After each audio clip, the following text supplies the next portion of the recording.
আপনার জন্য পরের প্রশ্ন। হাদিসের ভাষ্য অনুযায়ী নিচের কোন আমলটি দারিদ্রতা ও পাপকে সরিয়ে দেয়, যেমনভাবে কামারের হাপড় লোহা ও স্বর্ণরূপার ময়লাকে সরিয়ে দেয়? এ, দৈনন্দিন 100 বার ইস্তিগফার পাঠ করলে। বি, গরমকালে ফরজ সিয়াম রাখলে। সি, দৈনন্দিন সুবহানাল্লাহ আলহামদুলিল্লাহ পড়লে। ডি, হজ ওমরা পালন করলে। অপশন ডি, হজ উমরা পালন করলে। অপশন ডি ফ্রেজ করব? জি ইনশাআল্লাহ। ফ্রেজ করে দেওয়া হোক অপশন ডি, হজ ওমরা পালন করলে। আপনি যে উত্তরটি দিয়েছেন আপনার উত্তরটি সঠিক উত্তর। আলহামদুলিল্লাহ।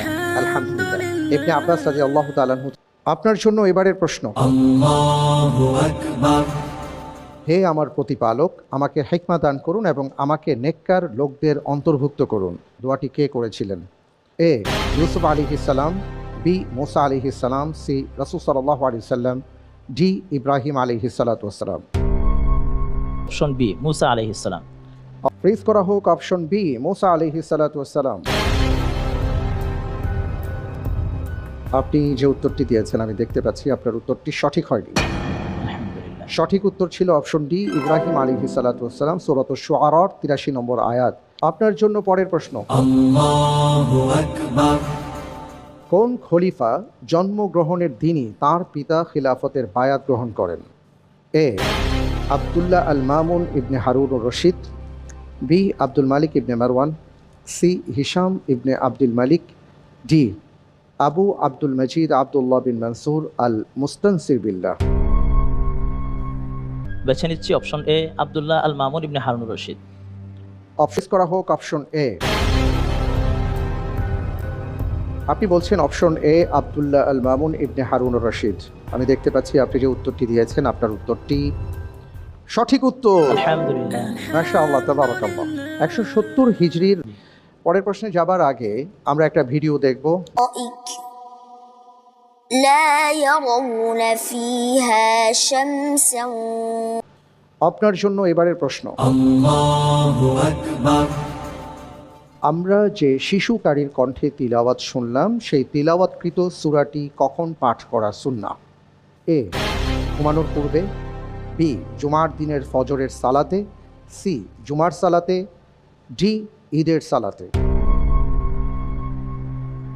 আলহামদুলিল্লাহ। এই প্রশ্নের উত্তর হিসাবে আমি বেছে নিচ্ছি অপশন বি, জুমার দিনের ফজরের সালাতে। করা হোক অপশন বি, জুমার দিনে ফজরের সালাতে। আপনি যে উত্তরটি দিয়েছেন আপনার উত্তরটি সঠিক উত্তর। আলহামদুলিল্লাহ। আলহামদুলিল্লাহ, মাশাআল্লাহ মাশাআল্লাহ। রাসূল সাল্লাল্লাহু আলাইহি ওয়াসাল্লাম। পরের প্রশ্ন। বাকি কবরস্থানে আব্বাস ইবনে আব্দুল মুত্তালিব ও হাসান ইবনে আলী রাদিয়াল্লাহু আনহুমার কবরের পাশে বংশীয় কোন বিখ্যাত ব্যক্তির কবর রয়েছে? এ, আকিল ইবনে আবি তালিব। বি, আব্দুল্লাহ ইবনে জাফর। সি, মুহাম্মদ ইবনে আলী আল হানাফিয়া। ডি, জাইনুল আবিদিন আলী ইবনে হুসাইন রাদিয়াল্লাহু আনহুম। আলহামদুলিল্লাহ, অপশন ডি বেছে নিচ্ছি। অপশন ফ্রিজ করা হোক অপশন ডি, জাইনুল আবিদিন আলী ইবনে হুসাইন রাহিমাহুমুল্লাহ। দিয়েছেন আপনার উত্তরটি সঠিক উত্তর। আলহামদুলিল্লাহ। আলহামদুলিল্লাহ। আপনার জন্য ঝটপট প্রশ্ন। কুরআনুল কারীমের কোন সূরায় ইয়া আইয়ুহাল্লাযীনা কাফারু উল্লেখ আছে? সূরা তাহরিম। সঠিক উত্তর। কোন যুদ্ধে আবু আইয়ুব আনসারী রাদিয়াল্লাহু আনহু শহীদ হন? কনস্টান্টিনোপল বিজয়ের জন্য যে যুদ্ধ হয়েছিল এই যুদ্ধ।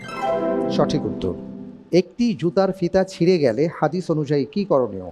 আরেকটি জুতা খুলে হাতে নিতে হবে। সঠিক উত্তর। রাসূল সাল্লাল্লাহু আলাইহি ওয়াসাল্লাম মুআজ রাদিয়াল্লাহু আনহুকে কোন দেশের জন্য দূত ও বিচারক হিসেবে প্রেরণ করেন? ইয়েমেনের জন্য। সঠিক উত্তর। নবীগণ আলাইহিস সালাতু ওয়াস সালাম তাঁদের কবরের জীবনেও কোন আমলটি করে থাকেন?